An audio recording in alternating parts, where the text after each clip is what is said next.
नमस्कार दोस्तों, स्वागत है आपका वैद आईसीएस लॉ के यूट्यूब चैनल पर।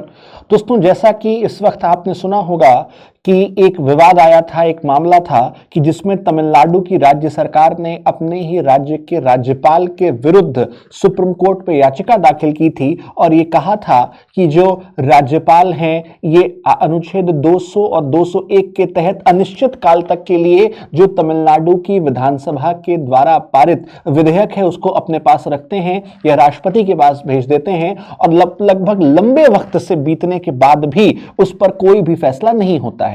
ऐसे विवाद हम अक्सर हमारी जो संघात्मक व्यवस्था है, हमारा जो फेडरल सिस्टम है, हमें उसमें देखने को मिलते हैं कि जहां पर भी एक दूसरे दल की सरकार होती है, ऐसे मामले में जो राज्यपाल होते हैं वो ज्यादातर विधेयकों को अपने पास आरक्षित रख देते हैं। क्योंकि आप जानते हैं कि अगर जैसे ही कभी भी एक पर्टिकुलर ड्राफ्ट को या एक प्रारूप को, जिसे सबसे पहले विधेयक बनना है और विधेयक से लेकर के कानून तक का रास्ता तय करना है, तो संघ के स्तर पर राष्ट्रपति की सहमति आवश्यक है और वहीं राज्य के स्तर पर राज्यपाल की सहमति आवश्यक है। और इसको लेकर के एक केस आया जिसे कहा गया government of Tamil Nadu versus governor of Tamil Nadu, जहां पर एक राज्य सरकार ने अपने ही राज्यपाल आर.एन. रवि के विरुद्ध जो है सुप्रीम कोर्ट में याचिका दाखिल की।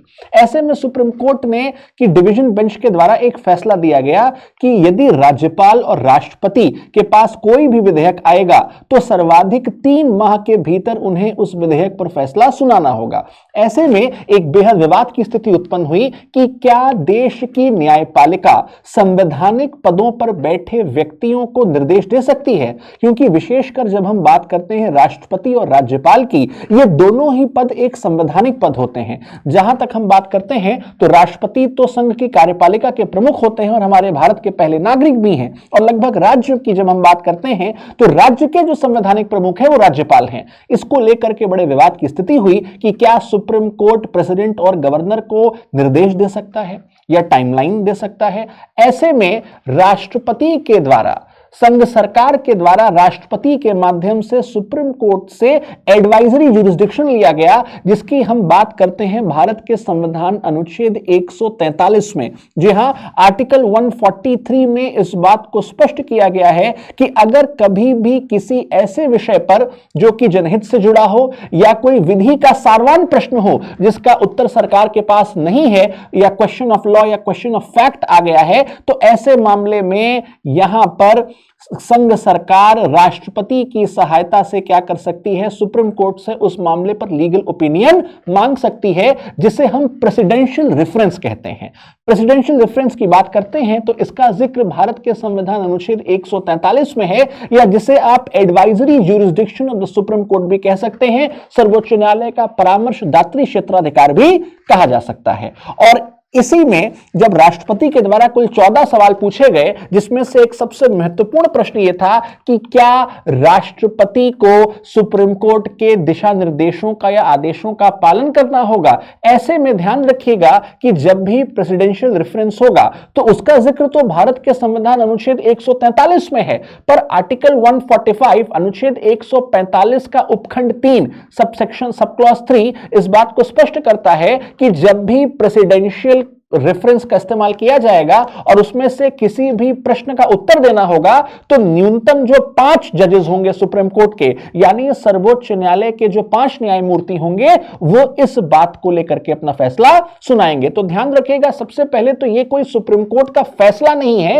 ये सुप्रीम कोर्ट की एक लीगल ओपिनियन है। और ओपिनियन क्यों दी जा रही है? क्योंकि संघ सरकार के द्वारा राष्ट्रपति के उस माध्यम से सुप्रीम कोर्ट से इस मामले पर उसकी मांग की गई है, इसीलिए इसे प्रेसिडेंशियल रेफरेंस कहा जाता है। और इसी वजह से आर्टिकल 145 सब क्लॉज 3 में यह स्पष्ट रूप से दिया हुआ है कि जब भी प्रेसिडेंशियल रेफरेंस आएगा, जो न्यूनतम सुप्रीम कोर्ट के जजेस इस पर अपना फैसला सुनाएंगे वो न्यूनतम 5 जजों की बेंच होगी। और इस बार उन 5 जजों में शामिल हैं हमारे पूर्व मुख्य न्यायमूर्ति ऑनरेबल जस्टिस बी.आर. गवई, हमारे वर्तमान CJI honourable justice Suryakant, honourable justice Narasimha, honourable justice Vikram Nath और ऑनरेबल जस्टिस ए.एस. चंद्रूकर के द्वारा इस प्रेसिडेंशियल रेफरेंस पर जो है फैसला सुनाया गया। और ऐसे में सुप्रीम कोर्ट ने स्पष्ट कर दिया कि सुप्रीम कोर्ट राष्ट्रपति और राज्यपाल को किसी भी तरीके से कोई भी निर्देश नहीं दे सकती है। ऐसे में फिर एक तरीके का एक समस्या उत्पन्न हो गई है, क्योंकि अगर राज्यपाल के और राष्ट्रपति पर अनिश्चित काल तक के लिए वे अगर विधेयकों को रोकते हैं तो ऐसे में जो विधायन की प्रक्रिया है वो अत्यधिक लंबी हो जाती है। और क्या राज्यपाल और राष्ट्रपति अनिश्चित काल के लिए रोक सकते हैं? तो ऐसे में जस्टिस बी.आर. गवई ने इस बात को स्पष्ट किया कि इसका यह मतलब नहीं है कि अगर टाइमलाइन हटा दी गई तो वे अनिश्चित काल तक के लिए रोक दिए जाएंगे, पर इस बात का ध्यान रखना होगा कि कभी भी किसी भी विधेयक पर अननेसेसरी डिले यानी कि अनावश्यक देरी ना की जाए और समय से उसको पारित कर दिया जाए राष्ट्रपति और राज्यपाल के द्वारा। अब इसी में जिन आर्टिकल्स को हमें देखना है तो ध्यान रखिएगा, प्रेसिडेंशियल रेफरेंस आर्टिकल 143 में है। उसके साथ ही 5 जजेस प्रेसिडेंशियल रेफरेंस की सुनवाई करेंगे। इसका जिक्र भारत के संविधान अनुच्छेद 145 उपखंड 3 में दे रखा है। और यहां पर जो अनुच्छेद स्पष्ट रूप से राज्यपाल को लेकर के हैं वो अनुच्छेद 200 और 201 में है, क्योंकि जैसे ही हम बात करते हैं आर्टिकल 200 की, भारत के संविधान अनुच्छेद 200 की, वहां पर इसको स्पष्ट किया गया है कि एसेंट टू गवर्नर, यानी जब भी किसी भी विधेयक को विधानसभा से पारित किया जाएगा वह कानून तभी बनेगा जब राज्यपाल के द्वारा उसे पारित किया जाएगा। और 201 में यदि राज्यपाल चाहें तो उसे राष्ट्रपति के पास भी भेज सकते हैं।